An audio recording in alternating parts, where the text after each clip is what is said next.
Well, good morning, everybody. It's been a while since I posted a video.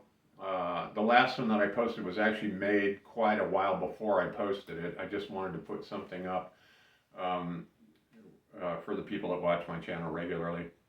But today I kind of wanted to do a year-end review for 2024 and talk a little bit about why I started the channel, where it's been, and where I expect it to go, and we'll go from there and kind of what's upcoming.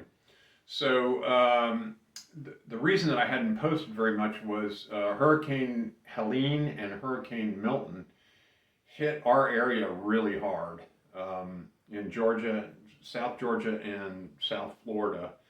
And I've spent a ton of time trying to get things back to normal from those hurricanes. And so now things have kind of stabilized. I still have some work to do, but most of the heavy work is behind me. So hopefully I'll be able to get back to doing videos on a little bit more regular basis.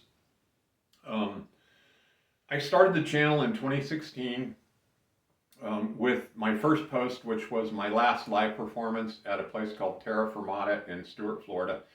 And it was just a short clip. I told my wife, I said, hey, shoot a little bit of video on your phone so that when I come back and start performing regularly, we'll know, how close you need to be, how much sound, blah, blah, blah. And so she did a little couple-minute clip, which is my first video. And then shortly after that, the arthritis in my thumbs got so bad, I didn't think I'd be able to perform. It's kind of gotten better. So that may change over time. But the bottom line is, right away, I had to decide if I wanted to keep doing YouTube because it wasn't going to be what I started it out to be. So I watched a lot of other YouTube channels at the time, mostly music. I discovered Tommy Emmanuel, Gabriela Quevedo. I'm just trying to think of some of the musicians I discovered right about then that I've followed very closely and have gotten years of enjoyment with their music since. But the next couple of videos I made were of me playing guitars that I bought, fixed because they were broken, and then made the videos so that I could sell the guitars. So when I posted them on Craigslist or Facebook Marketplace, there was a video clip so that if somebody was interested, they could listen to the clip or watch the clip and see what the guitar sounded like and that it actually worked and so on. And so there are a handful of videos that I did that way.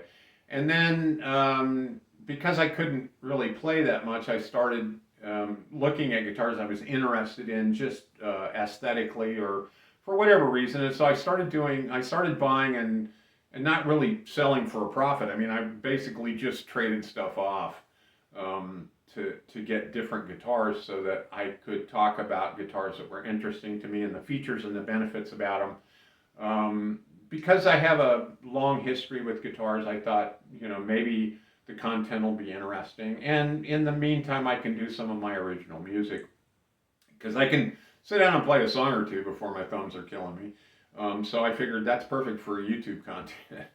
So that was kind of where things went. Simultaneous to that, I was building guitars. I actually started building them. I started repairing them and then shortly found out that I'd rather build them myself. But I unfortunately didn't do any YouTube content. And I think part of the reason was that there were so many other people that were doing guitar building videos. Texas Toast Guitars, Dylan Talks Tone, Phil McKnight. Those are guys that when I was doing it, I was watching all of their videos because I needed tech tips on how to help me get to where I needed to get to building them. And I just felt like there were so many other people doing it that it didn't make sense for me to, with my amateurish editing skills, to try and do that. So kind of glad I didn't. But I did trade off a lot of guitars and did the videos with the guitars I traded. So that's kind of where things went. I apologize that I'm squinting to look at my cheat sheet, but I'm in between glasses right now. So let's see.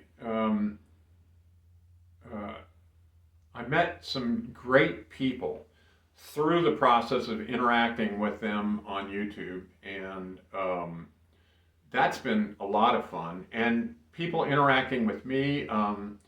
I mean, I love the comments, positive and challenging is the term I'll use, because they keep me on my game. You know, the positive comments make me feel good, of course, like anybody when they get complimented, unless you're British.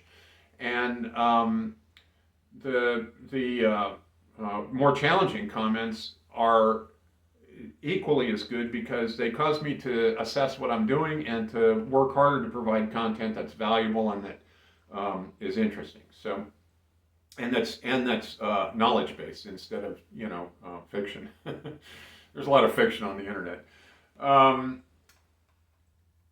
People have asked me why I didn't monetize this channel, and when I was going to perform, obviously that was going to be my retirement gig, and I was going to go out and do it. And my daughter, who knew a lot of people in South Florida, was able to get me hooked up with enough gigs that if I decided to do that, it would have been a nice little side hustle for retirement. And unfortunately, that didn't happen. But as the channel started, as I started to spend more time on the YouTube channel, I realized very quickly that the people who did monetize their channel were struggling to keep it active and alive and to keep the money flowing, and that I wasn't ever going to be in that position with YouTube because it's something I really enjoy. I didn't want it to become my boss, if you will. So with the content that I produce now, that's probably never going to be an option unless something went viral and it got enough views that it made sense to do that. I would probably do it, but it's never been a goal, and it's probably never going to be a goal. So just want to talk a little bit about the year. I went through some pretty cool guitars this year. I have two upcoming videos that one that I have to make both of them. Actually, one of them will be on a new guitar that's coming today, UPS. Not sure it's going to be something that I like or that I'll keep. It may just be a trade-off deal. But I've played them in guitar stores and like the ones I played, so we'll see what happens. And then I have another video. I did a video in 2022 about my Martin MMV, which is basically a scaled down version of a Martin D28. Not scaled down, just in terms of aesthetics. It's got some lower end aesthetics, so they keep the price down because it was a collaboration between Guitar Center and Martin. And I've owned a couple of D28s way back when, prior to owning my first D18.